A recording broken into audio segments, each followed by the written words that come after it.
नमस्कार दोस्तों rich dad poor dad के बारे में आप सभी ने सुना ही होगा। ये एक बुक है जो फाइनेंस से रिलेटेड है, जिसकी वजह से कई लाखों लोगों ने अपने फाइनेंशियल फ्रीडम को गेन किया है। और इसी वजह से हम एक सीरीज स्टार्ट कर रहे हैं जिसमें हर हफ्ते हम जो रिच डैड पुअर डैड है उस बुक का एक चैप्टर कवर करेंगे। और आप लोगों के पास अगर टाइम ना हो उस बुक को पढ़ने का, तो आप सिर्फ हमारी वीडियो देख के ही उस बुक में जो मेन नॉलेज है जो वो बुक देना चाहती है, उस चैप्टर से, पर्टिकुलर चैप्टर से, वो आप गेन कर सकते हैं। इसीलिए हम इस वीडियो सीरीज को स्टार्ट कर रहे हैं। आइए बढ़ते हैं इस बुक के पहले चैप्टर में, जिसका नाम है the rich don't work for money, money work for them. दोस्तों, इस बुक के पहले चैप्टर की स्टार्ट कुछ ऐसे होती है कि जो इस बुक के ऑथर हैं मिस्टर रॉबर्ट टी कियोसाकी और उनके एक दोस्त माइक, ये दोनों एक स्कूल में जाते हैं जहाँ पे शहर के सबसे अमीर लोग जो होते हैं उनके बच्चे आते हैं पढ़ने।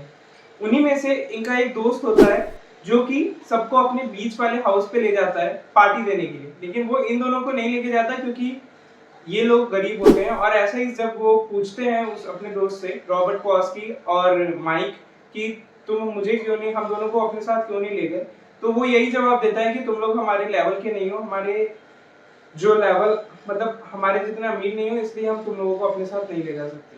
ये बात सुन के मिस्टर रॉबर्ट टी कियोसाकी को बहुत बुरा लगता है। और एक दिन शाम में जब उनके पापा एक न्यूज़पेपर पढ़ रहे होते हैं, तब वो जाते हैं वहां पे उनके पास और कहते हैं कि मुझे अमीर बनना है और ये मैं कैसे कर सकता हूँ, आप मुझे बताइए। तो पहले तो उसके उनके पापा पहले तो उनके पापा ऐसे ही हंस के छोड़ देते हैं इस बात को, लेकिन फिर वो दोबारा पूछते हैं कि आखिर मैं क्या करूंगी जिससे मैं अमीर बन सकूं।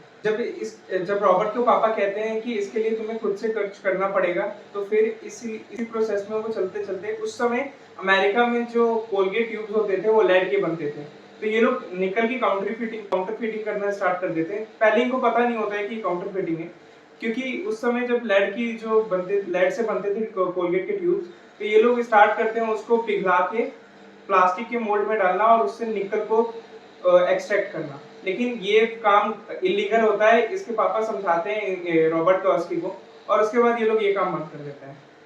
फिर उसके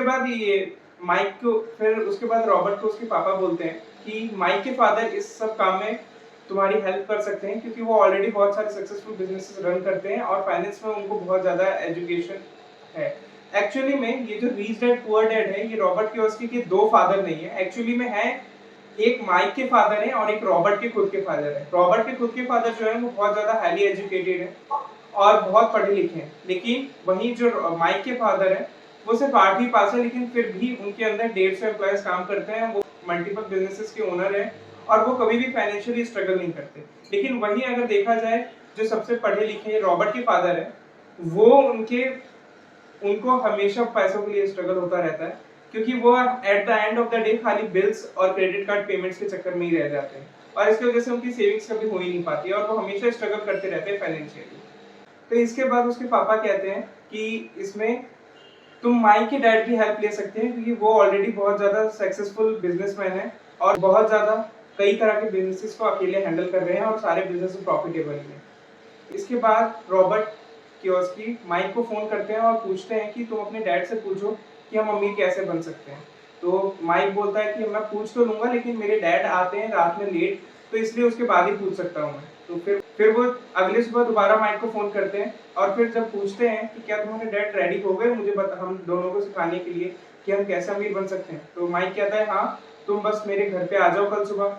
तो उसके बाद जब अगले दिन जब रॉबर्ट उसके घर पे जाते हैं, तो उनका घर बड़ा पुराना सा मतलब होता है। इसके बाद ये पुराना घर क्यों होता है ये भी आप जानेंगे, क्योंकि इस बुक के हिसाब से जो आपका हाउस है वो आपका एसेट नहीं है। खैर, उसके बाद हम अगले चैप्टर में बात करेंगे, अगले से अगले चैप्टर में, अभी नहीं। तब तक तो फिर आप समझिए कि माइक के फादर जो स्टार्ट कर देते हैं इन लोगों को समझाना, और इसको रॉबर्ट और माइक को कहा जाता है कि आप 3 घंटे के लिए काम करो और उसके बदले ये 10 सेंट्स देंगे। हर सैटरडे को और संडे को काम करना होता है, और वो जो 10 सेंट्स इनको मिलते हैं ये डेली उसका यूज करके कॉमिक बुक्स खरीद लेते हैं। इसके बाद ये लोग जब माइक के घर पहुंचते हैं कि उनके डैड से सीख पाएंगे पैसे कैसे कमाने हैं, उसके बाद उनके डैड हर सैटरडे को बोलते हैं माइक कि 3 घंटा काम करो, बदले में 10 सेंट्स में दूंगा तुम्हें, और उसके बदले तुम सीख जाओगे कुछ ना कुछ। तो ये बहुत दिनों तक चलता रहता है, ये लोग काम करते रहते हैं, 10 सेंट्स मिलते रहते हैं। 10 सेंट्स के बदले ये लोग, माइक और रॉबर्ट, सिर्फ कॉमिक्स बुक खरीदते हैं इसके बाद जब इतना होता रहता है तो एक दिन रॉबर्ट गुस्से में आ जाता है और बोलते हैं कि आपने मुझे कहा था कि आप मेरे को सिखाएंगे, लेकिन आप तो मुझे कुछ सिखा ही नहीं रहे। फिर गुस्से में आके माइक को फोन करता है और बोलता है कि तुम अपने पापा से कहो कि उन्होंने मुझे कहा था कि आप कुछ सिखाएंगे मुझे, लेकिन आपने तो मुझे कुछ भी नहीं सिखाया। इसके बाद जब रॉबर्ट माइक को फोन करते हैं तो माइक कहता है कि मेरे पापा ने कहा था कि ऐसा ही कुछ होने वाला है और जिस दिन ऐसा हो उस दिन मैं तुमसे मिला दूं। मतलब आप समझिए कि माइक के फादर कितने एक्चुअली में इंटेलिजेंट है कि उन्होंने पहले ही ये डिटेक्ट कर लिया था कि आखिरी में ये लोग फंस जाएंगे, परेशान हो जाएंगे और फिर कॉल आना ही आना है। आप समझिए इसी हिसाब से कि उनका दिमाग किस लेवल का तेज था। इसीलिए वो एक समय बाद बहुत अमीर आदमी बने, हवाई के सबसे अमीर आदमी थे वो एक्चुअली में एक टाइम के लिए। तो चलिए अब अपनी स्टोरी में वापस आते हैं। तो जब ये दोनों मिलते हैं तो उन्होंने कहा कि तो मैंने तुम्हें कुछ नहीं सिखाया क्या? तो उन्होंने कहा कि नहीं। तो फिर माइक के जो डैड होते हैं वो कहते हैं रॉबर्ट को कि सिखाना सिर्फ ये नहीं होता है कि मैं बोरिंग लेक्चर्स दूं, मैं एक्चुअली में तुम्हें लाइफ के लेसन सिखा रहा था। इसके बाद जो लाइफ के लेसन सिखा रहा था ये बात रॉबर्ट को समझ नहीं आती क्योंकि ऑब्वियसली वो लोग बहुत छोटे होते हैं उस समय। दोस्तों इसमें आप सबसे बड़ी डिफरेंस ये समझिए एक रिच और पुअर के माइंडसेट में, ये कि आप देखिए कि जो रॉबर्ट के फादर हैं वो बहुत एजुकेटेड हैं। वो सिर्फ कहते हैं कि रॉबर्ट को कि तुम भी बहुत अच्छे से पढ़ो लिखो और तुम एक अच्छी सी कंपनी में जॉब ढूंढ लो, सिक्योर जॉब। जबकि जो माइक के फादर हैं वो सिखाते हैं कि तुम एक इतना पढ़ो लिखो और इतना अच्छे से हो जाओ कि तुम कोई कंपनी खरीद सको जो तुम्हें प्रॉफिट दे। तो इसलिए इस चैप्टर का नाम है the rich don't work for money, money work for them. The rich don't work for money, money work for them. मतलब अमीर लोग पैसे के लिए काम नहीं करते, पैसा अमीरों के लिए काम करता है। इसका मतलब आपको अगले चैप्टर में समझ आएगा जो है invest in assets not in liabilities. Mike के फादर इतना सब कुछ कहने के बाद कहते हैं कि मैं तुम लोगों को शाबाशी देना चाहता हूँ क्योंकि मेरे जो भी एम्प्लॉइज है वो हमेशा यही कह के छोड़ देते हैं मुझे कि या तो मैं उन्हें वेजेस नहीं देता, या तो उनको मैं प्रॉपर सैलरी नहीं देता, या तो इंक्रीमेंट नहीं देता, लेकिन तुम लोगों ने कोशिश की इसलिए मैं बहुत खुश हूँ। तो इसके बाद जब माइक के फादर उसको रॉबर्ट को कहते हैं कि तुम 10 सेंट्स की जगह मैं तुम्हें 50 सेंट्स दूंगा, फिर $1, फिर $2, फिर $5। उस समय 1956 के टाइम $5 कमाना एक बच्चे के लिए बहुत बड़ी बात थी, अमेरिका में खासकर। तो उस समय तो ग्लोबली बहुत बड़ी बात थी।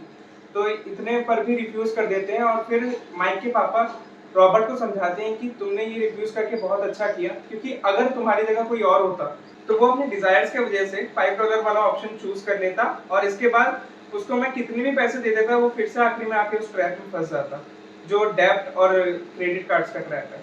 इसके बाद माइक के फादर रॉबर्ट को बताते हैं कि जॉब एक इल्यूजन की तरह है। मतलब जॉब एक लॉन्ग टर्म प्रॉब्लम का शॉर्ट टर्म सॉल्यूशन है।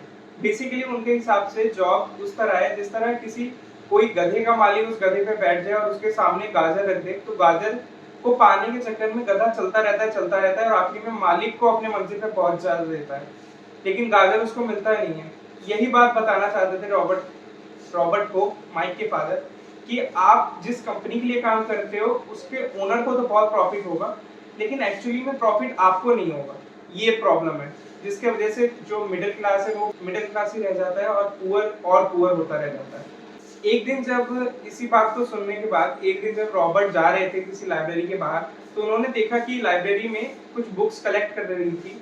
वहाँ पे जो मिसेस मार्टिन काम करती थी, उन्होंने देखा कि लाइब्रेरी में काम करने पर वो बुक्स इनको फ्री में मिल सकती है। तो धीरे धीरे इन्होंने और माइक ने ऐसा स्टार्ट किया कि वो बुक्स को कलेक्ट करना चालू किया लाइब्रेरी से, और अपने जो माइक है उसके घर में एक बेसमेंट था, उस बेसमेंट को एक लाइब्रेरी में कन्वर्ट कर दिया। और उसके बाद को कुछ पेमेंट करनी होती थी उस लाइब्रेरी में बुक्स पढ़ने के लिए और वो अनलिमिटेड कॉमिक्स पढ़ सकते थे।